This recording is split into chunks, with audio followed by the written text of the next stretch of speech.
નમસ્તે મિત્રો. આજના એપિસોડમાં આપણે રેનેસાં યુગમાં એક મહાન લેખક, ચિંતક, ફિલોસોફર હતા. એમનું નામ છે થોમસ મોર. એ થોમસ મોરની એક જગપ્રસિદ્ધ કૃતિ છે યુટોપિયા. થોમસ મોરનો જન્મ 7મી ફેબ્રુઆરી 1478 થયેલો અને એમનું મૃત્યુ 6 જુલાઈ 1535 થયું હતું. એમનું જે મૃત્યુ છે એ મૃત્યુદંડ તરીકે થયેલું. એટલે it was not a natural death, but he was sentence to death. એમને મૃત્યુની સજા મળેલી. એ એટલા માટે કે ત્યારના જે રાજા હતા, જેના લોર્ડ ચાન્સેલર તરીકે પણ થોમસ મોરે કામ કરેલું, પરંતુ બંને વચ્ચે વિરોધ ઊભો થયો. હેનરી 8મા હેનરી, એણે કેથોલિક ચર્ચ સામે વાંધો પડ્યો. એને કેથોલિક ચર્ચ ગમતું ન હતું. જ્યારે થોમસ મોર કેથોલિક ચર્ચના સપોર્ટર હતા અને એના પ્રેમી હતા. તેથી એમણે હેનરી 8નો વિરોધ કર્યો અને બંને વચ્ચેના વિરોધને કારણે હેનરી 8એ મૃત્યુદંડની સજા થોમસ મોરને આપી અને 1535માં 6 જુલાઈના એમને મૃત્યુદંડ મળ્યું અને એને કારણે એવો મૃત્યુ પામ્યા. પણ એમણે જે લખેલી કૃતિ છે એ બહુ મહાન છે, બહુ જ ઉપયોગી છે. ઓરિજિનલી એ તો હકીકતમાં લેટિન ભાષામાં લખાયેલી, પણ એનો અંગ્રેજી અનુવાદ રાલ્ફ રોબિન્સને કર્યો હતો. 1551માં એ પ્રકાશિત થયું. એટલે આ રીતે યુટોપિયા જે એમની કૃતિ છે એના વિશે આપણે વાત કરવી છે. કારણ કે એક થિંકર તરીકે, એક વિચારક તરીકે એમણે આ વાત કરી છે. આજે આ શબ્દ છે યુટોપિયા, એ એટલા માટે પ્રખ્યાત છે કે યુટોપિયા એ એક ઉત્તમ પ્રકારનું રાજ્ય છે, પ્રદેશ છે, અને એ એક આદર્શ નમૂનો ગણાય. જેમ ગાંધીજી રામરાજ્યની વાત કરતા, પ્લેટોએ રિપબ્લિકમાં પણ એક આદર્શ રાજ્યની વાત કરી છે. તો આદર્શ રાજ્યની ચિંતા અથવા ચિંતન એ ઘણા લોકોને, ઘણા વિચારકોને, ઘણા તત્વચિંતકોને થયેલી છે. અને એમાંના એક લેખક થોમસ મોર પણ ગણાય. અને થોમસ મોર હતા રેનેસાં યુગના એક લેખક અને ફિલોસોફર. એટલે એમની આ કૃતિ છે એના વિશે આપણે વાત કરવી છે. હકીકતમાં તો યુટોપિયાનો જ અર્થ થાય છે નોવેર, ક્યાંય નહીં. એટલે હકીકતમાં યુટોપિયા એક કાલ્પનિક આદર્શ રાજ્ય છે જે ક્યાંય હોતું નથી. આજે આપણે આદર્શ રાજ્યની વાત કરીએ તો ક્યારેક કોઈ જાપાનના દેશની, કોઈ અમેરિકાના દેશની, કોઈ ઇંગ્લેન્ડના દેશની આપણે વાત કરીએ, ઇંગ્લેન્ડના પ્રદેશની વાત કરીએ, ત્યારે આપણા મનમાં એક આદર્શ રાજ્ય કેવું હોવું જોઈએ એ વાત આપણા મનમાં આવતી હોય છે. અત્યારે કેટલાક વિચારકો એવા રાજ્યોની, એવા પ્રદેશોની વાત કરે છે કે જ્યાં લોકો સાદું પણ ઉત્તમ જીવન જીવતા હોય, એમાં સંવાદિતા હોય, પ્રેમ હોય, શાંતિ હોય અને કોઈ પણ પ્રકારના અનિષ્ટો ન હોય, તો યુટોપિયાનો અર્થ તો થાય નો વેર, ક્યાંય નથી. ખરેખર યુટોપિયા ક્યાંય હોતું નથી, પણ હોય તો કેવું હોવું જોઈએ એ વાત થોમસ મોરે કરેલી છે. એની શરૂઆત એવી રીતે થાય છે કે લેખક તરીકે થોમસ મોર એક પીટર ગાઇલ્સ નામના એન્ટવર્પના રહેવાસી સાથે સંપર્કમાં આવે છે અને પછી એ જે પીટર ગાઇલ્સ નામના મિત્ર હતા એમણે હાઇથલોડ નામના એક પ્રવાસીની મુલાકાત કરાવી અને પછી એમની સાથે વાત થઈ. તો એમણે ખૂબ જગતભરમાં પ્રવાસ કરેલો અને એમણે એમ કહ્યું કે મેં એક એવો પ્રદેશ જોયો છે જે પ્રદેશ એક આદર્શ રાજ્ય છે, યુટોપિયા છે, અને એની વાત પછી એણે એમાં ખાસ કરી છે, જે વાત આપણે અહીં રજૂ કરવી છે. આ યુટોપિયામાં થોમસ મોરે એવી વાત કરી કે આ પ્રદેશ છે એની વાત વાસ્તવમાં તો પહેલાં હાઇથલોડ નામના પ્રવાસીએ કરી, પણ એ વાત પછી લખી થોમસ મોરે. એટલે થોમસ મોર એમ કહે છે કે એ 200 માઇલની પહોળાઈમાં ફેલાયેલો એ પ્રદેશ હતો. એમાં 54 જેટલા સુંદર શહેરો હતા અને એની રાજધાનીનું નામ એમોરોટ હતું, જે દેશના મધ્યમાં આવેલું હતું. આ એક ઉત્તમ પ્રદેશ હતો. આ પ્રદેશના જે રાજ્યમંડળ છે, રાષ્ટ્રમંડળ છે, એના વડા રાજકુમાર હતા જે આજીવન ચૂંટાયેલા રહેતા હતા. ત્યાં ઇવન મોનાર્ક રાજા હોય તો એ પણ લોકોએ ચૂંટી કાઢેલા હતા. આ પ્રદેશ છે એનો દેખાવ એ અર્ધચંદ્રાકાર હતો અને એ રાજ્યની આસપાસ 15 માઇલ પહોળી નહેર ખોદાવી હતી. આ રાજ્યમાં લગભગ 6000 જેટલા પરિવારો રહેતા હતા અને દરેક પરિવારમાં 10 થી 16 વર્ષની વ્યક્તિ રહેતી હતી. આ જે વિસ્તાર છે એ એક ઉત્તમ રાજ્ય એટલા માટે છે કે જિયોગ્રાફિકલી, ભૌગોલિક રીતે પણ એ ઉત્તમ રાજ્ય હતું. ઇકોનોમિકલી, આર્થિક રીતે પણ એકદમ સંતોષયુક્ત હતું અને લોકોમાં બધા જ નૈતિક લોકો હતા. શહેરની જે શેરીઓ હતી એ 20 ફૂટ પહોળી હતી અને એમાં ગટરની પણ વ્યવસ્થા હતી. મકાનો છે એ બધા એક લાઇનમાં સારી રીતે હારબંધ રીતે બાંધવામાં આવેલા અને દરેક મકાન છે 3 માળના મકાનો હતા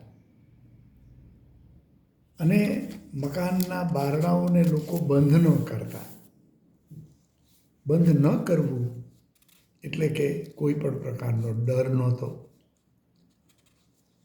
અને ઓપન ફોર ઓલ, ઓપનનેસ છે એ એક ઉદારતા છે, એક સંવાદિતા છે અને તેથી આ રાજ્ય છે એ યુટોપિયા એટલે ગણાય કે જેમાં કોઈ પણ પ્રકારની ખોટી મર્યાદાઓ ન હતી. લોકોનું જીવન પણ એકદમ ખાનગી કે અંગત ન રહેતું. બધાના ઘરે બગીચાઓ હતા, રસ્તામાં પણ બગીચાઓ રહેતા અને લોકો બગીચાને, ઉપવનને ખૂબ મહત્ત્વ આપતા. યુટોપિયામાં ખાનગી મિલકત તો હતી જ નહીં. લોકોને બધાની જરૂરિયાતો પૂરી પાડવા માટે અન્ન ભંડારો હતા અને બધાને અન્નને વસ્તુ બધાને પૂરી પાડવામાં આવતી. લોકો જે મકાનમાં રહેતા એ 10 વર્ષે બદલવાનું રહેતું અને બધા લોકોએ, બધા જ નાગરિકોએ 2 વર્ષ માટે ખેતરમાં તો કામ કરવાનું જ. એટલે કૃષિનું સૌથી વધારે મહત્ત્વ હતું.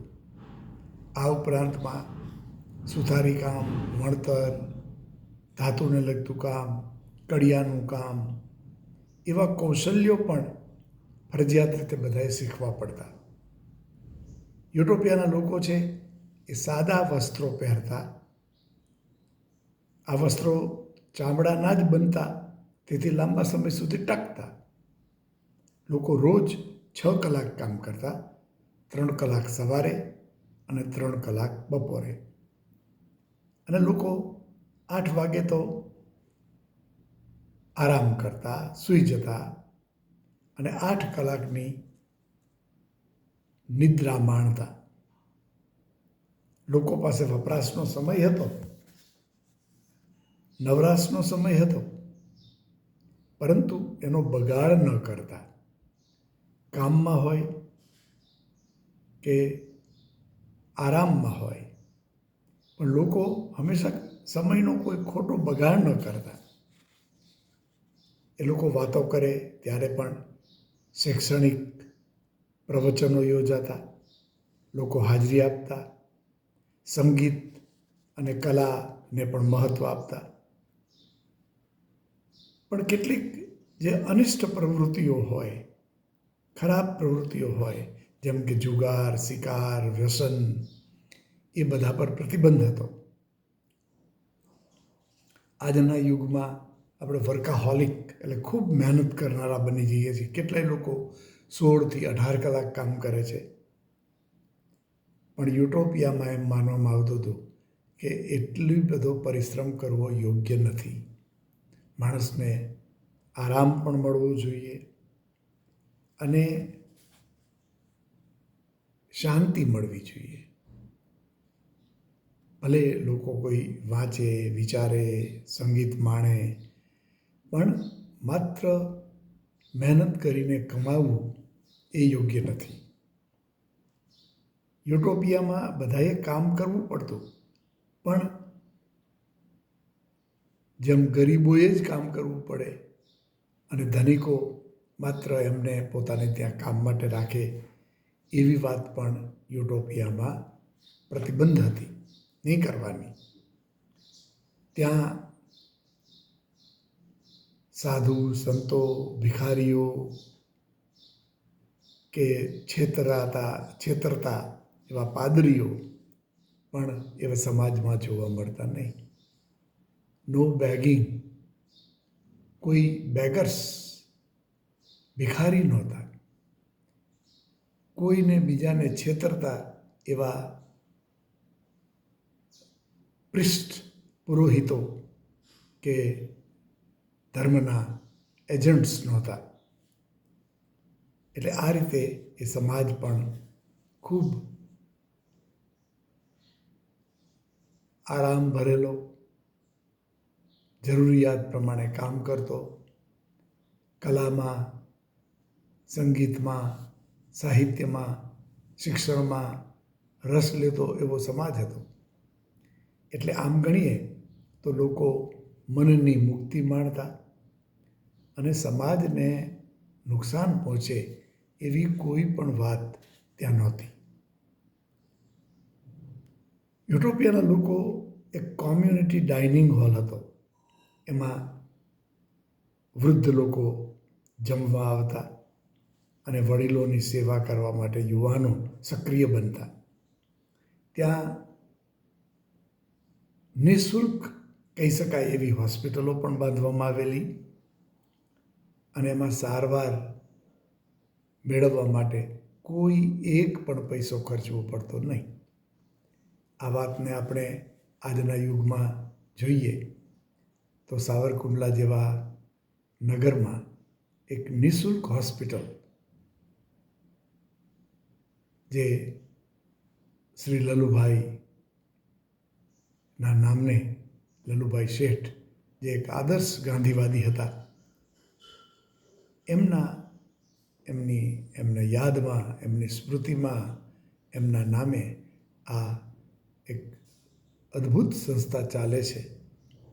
એ વાત યુટોપિયા સાથે જોડાયેલી ગણાય કે જ્યાં યુટોપિયામાં આવી રીતે હોસ્પિટલ હતી, નિઃશુલ્ક હોસ્પિટલ, નો ચાર્જ, કોઈ પણ પ્રકારનો ચાર્જ નહીં.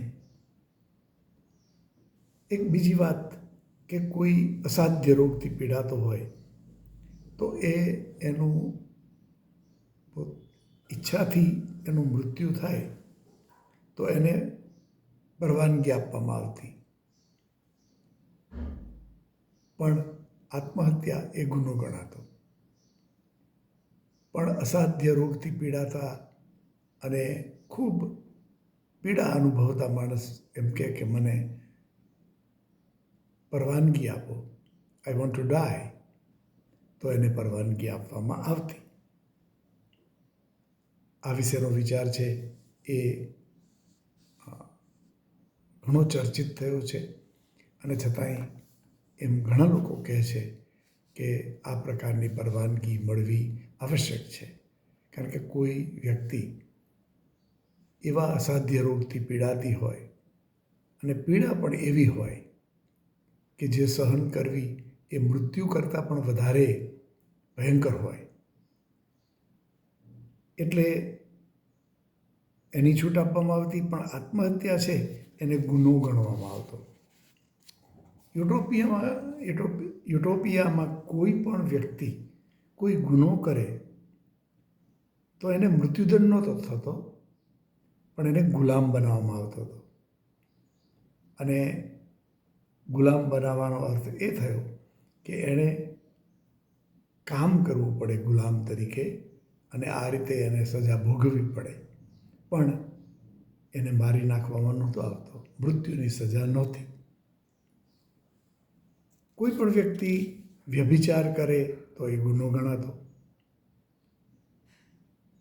લગ્ન વિશે યુટોપિયામાં એક વાત રહેતી કે પતિ પત્ની વચ્ચે પ્રેમ અને સંવાદિતા હોવી જોઈએ અને એટલે 22 વર્ષનો પુરુષ અને ઓછામાં ઓછી 18 વર્ષની સ્ત્રી લગ્ન કરી શકતી. યુટોપિયામાં સોનાનું કોઈ મહત્વ નહોતું. બીજી કેટલીક લોખંડ જેવી ધાતુઓને યોગ્ય ગણવામાં આવતી, પણ ગોલ્ડને નહીં. ઉલટાનું એવું થતું હતું કે કોઈ ગુનેગારને પકડવામાં આવે તો એની હાથકડી હોય એ સોનાની હતી, એટલે હાથકડીને સોનાની બનાવીને એક નેગેટિવ તરીકે કે ભાઈ આ સોનું, ગોલ્ડ ઇઝ નોટ ગુડ, આ રીતે ગોલ્ડને રજૂ કરવામાં આવતું હતું. એટલે આ એ બતાવે છે કે લોકો સોનાથી પ્રભાવિત ન થાય. કારણ કે જગતમાં એવું બન્યું છે, ડાયમંડ્સ હોય કે સોના હોય એનાથી લોકો પ્રભાવિત થઈને ઘણીવાર નકારાત્મક બની જાય છે, લોભી બની જાય છે અને ખોટો ગૌરવ અનુભવે છે કે આઈ એમ રિચ. કોઈ સ્ત્રીને એમ લાગે છે કે with gold I look more beautiful. તો આવા વિચારો એ યુટોપિયામાં સ્વીકારવામાં નહોતા આવતા. આ દેશની અંદર યુટોપિયામાં, આ પ્રદેશમાં લોકો જુદા જુદા પ્રકારના ધર્મો પાળતા હતા અને એને છૂટ હતી. કોઈ ચંદ્રમાં માને, કોઈ સૂર્યમાં માને, કોઈ પૂર્વજો પિતૃઓને માને, કોઈ એક ઈશ્વરમાં માને અને કોઈ વધારે અવતારોમાં માને, ઈશ્વરોમાં માને, તો બધાને એમ કરવાની છૂટ હતી. એ લોકો એ બાબતમાં બહુ જ ટોલરન્ટ, સહિષ્ણુ અને ઉદાર મતવાળા હતા. નાસ્તિક હોય તો પણ એનો વિરોધ નહોતો. અલબત્ત એક વાત હતી કે ઈશ્વરમાં કોઈ ન માને તો એ વ્યક્તિ છે એ બરાબર ન કહેવાય, એમ માનીને એનો વિરોધ કરવામાં આવતો, એને દુર્ભાવ એના તરફ રાખવામાં આવતો. એટલે ઈશ્વરમાં ન માનવું એ માનવ માટે યોગ્ય નથી, કારણ કે ઈશ્વર છે એ અંતે તો તમને સાચા રસ્તા પર લઈ જાય છે, સદ્ગુણોના રસ્તા પર લઈ જાય છે, શાંતિ અને પ્રેમ તરફ લઈ જાય છે. તો પછી ઈશ્વરનો તમે અનાદર કરો અથવા તો એમને ન માનો એ યોગ્ય નથી. એટલે આ રીતે ત્યાંનો જે ધર્મ હતો એ આ પ્રકારનો હતો. ઉદારતા હતી,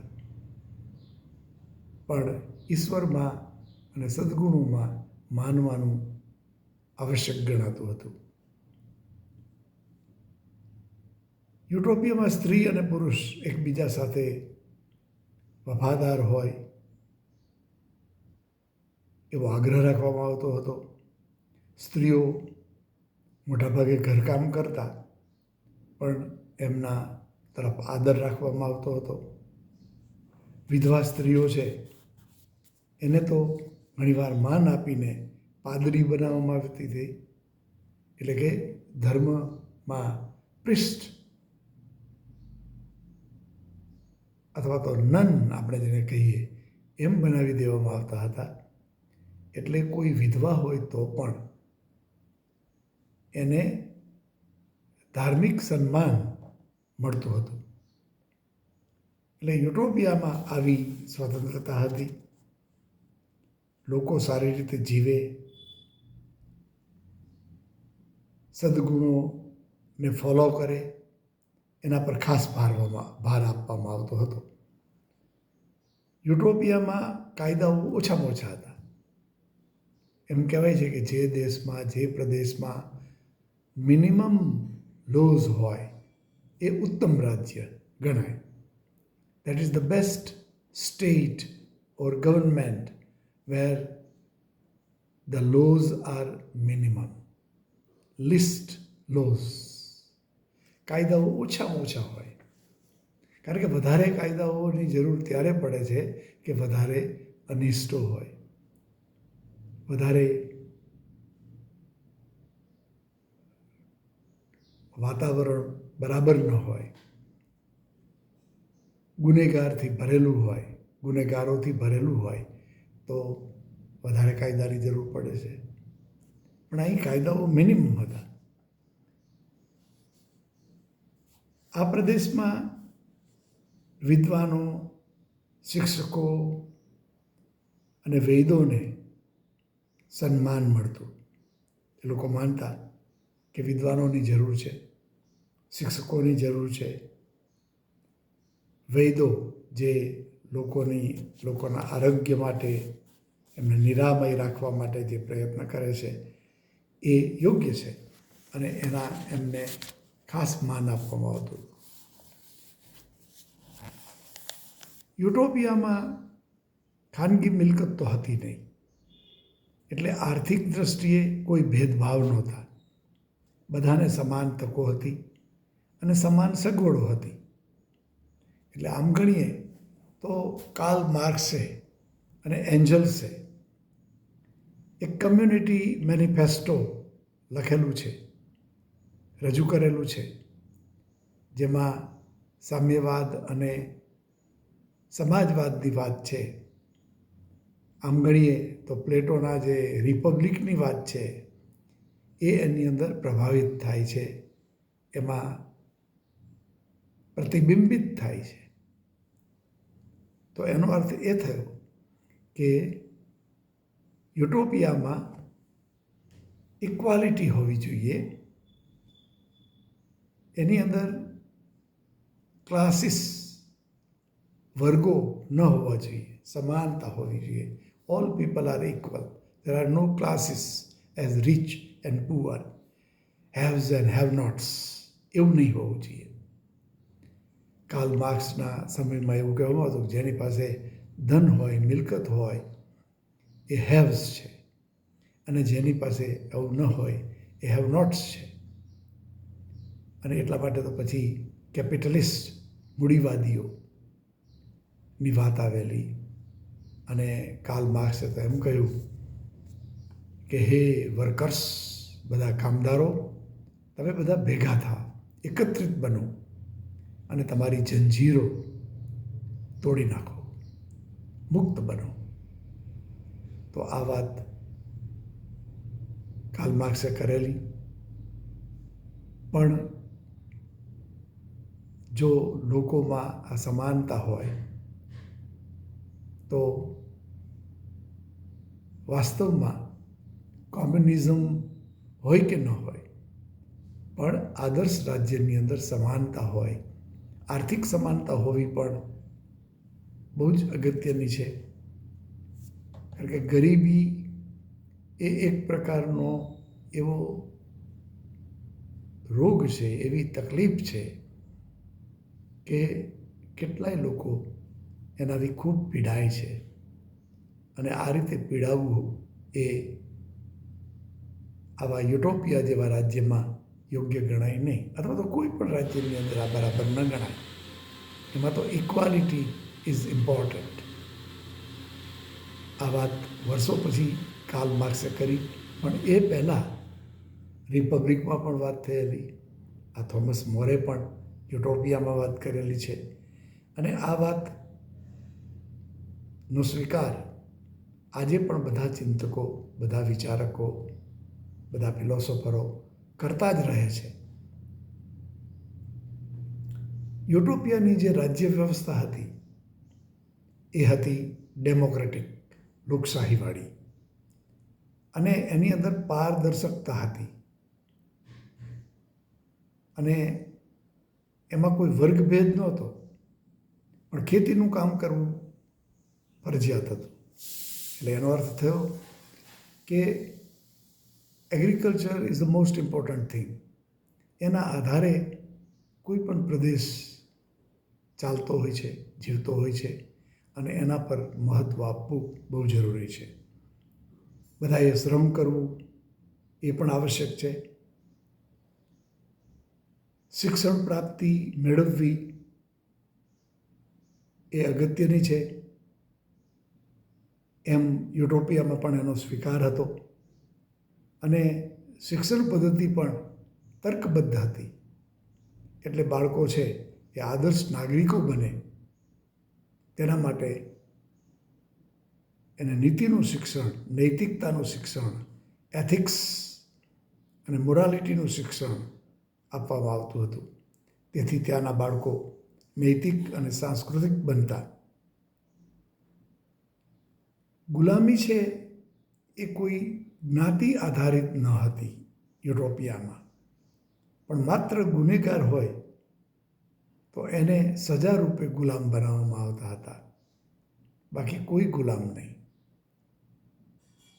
એટલે આમ ગણો તો કોઈ એવી પ્રથા પણ નહોતી કે જેમાં જ્ઞાતિ પ્રથા હોય, વર્ણ પ્રથા હોય, અને કોઈ ઉચ્ચ વર્ગ હોય અને કોઈ નિમ્ન વર્ગ હોય, એવી માન્યતા યુટોપિયામાં નહોતી.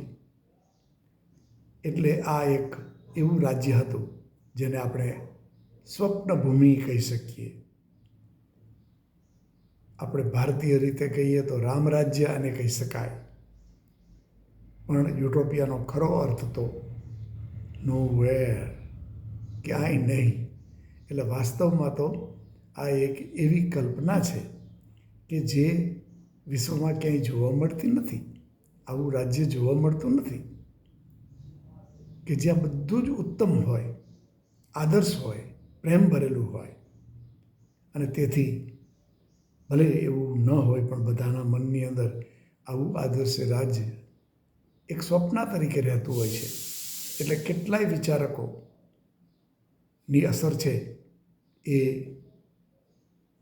આ વિચાર સાથે જોડાયેલી રહે છે.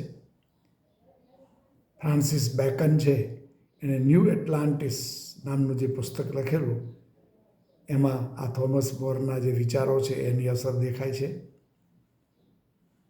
વોલ્ટર નામના ફ્રેન્ચ વિચારકે કેન્ડિડ નામનું પુસ્તક લખેલું એમાં પણ આ થોમસ મેરના યુટોપિયાની અસર જોવા મળે છે.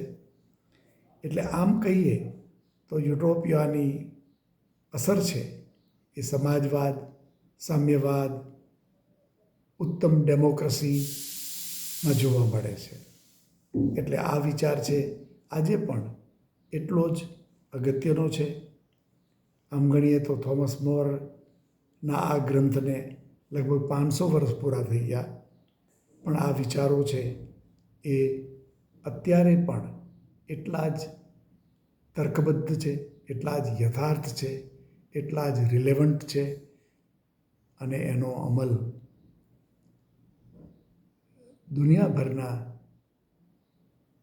ચિંતકો, વિચારકો, લેખકો, રાજકારણીઓ વિચારે છે કે દેશ તો આવો હોવો જોઈએ, પ્રદેશ તો આવો હોવો જોઈએ અને એ ભલે જોવા નથી મળતો. એવો એક્ઝેક્ટલી એવો કોઈ દેશ કે પ્રદેશ છે નહીં, પણ હોવો જોઈએ. એટલે સ્વપ્ન છે એ એટલા માટે મહત્ત્વનું છે કે અંતે સ્વપ્ન જ વાસ્તવિકતામાં ફેરવાઈ શકે. થોમસ મોરે પ્લેટોનું એક વિધાન રજૂ કરેલું છે કે રાષ્ટ્ર તો સુખી થાય કે જો તત્વચિંતકો રાજા બને અને રાજાઓ તત્વચિંતક હોય. ફિલોસોફર કિંગની વાત છે. એટલે કોઈ આદર્શ રાજ્ય હોય એ આદર્શ તો જ ગણાય કે ત્યાંનો જે રાજા છે એ આદર્શ રાજા હોય,